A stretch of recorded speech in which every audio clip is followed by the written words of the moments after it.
ഇന്നും മലയാളത്തിലെ തിരക്കുള്ള എഡിറ്ററാണ് ഷമീർ മുഹമ്മദ്.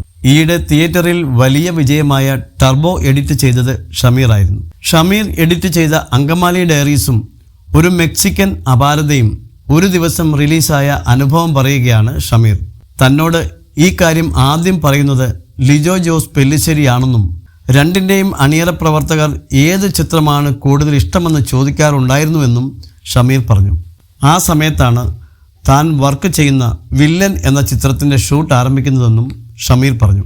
ക്ലബ് എഫ്എമ്മിനോട് സംസാരിക്കുകയായിരുന്നു ഷമീർ.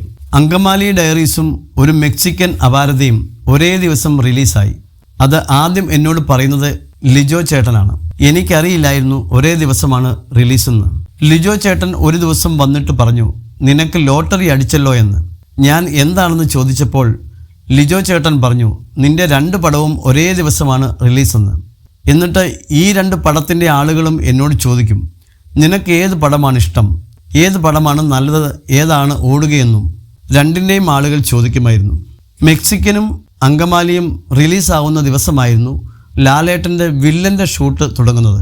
സിനിമകൾ റിലീസായി ഉച്ചയൊക്കെ ആയപ്പോൾ അറിയാൻ കഴിഞ്ഞു. 2 സിനിമയും കുഴപ്പമില്ലാത്ത അഭിപ്രായങ്ങൾ നേടി. ആദ്യത്തെ ദിവസം മെക്സിക്കനായിരുന്നു ആളുകൾ കൂടുതൽ. പിന്നെ 2-3 ദിവസം കൂടി കഴിഞ്ഞപ്പോൾ അങ്കമാലി ഡയറീസിനായി കൂടുതൽ ആളുകൾ.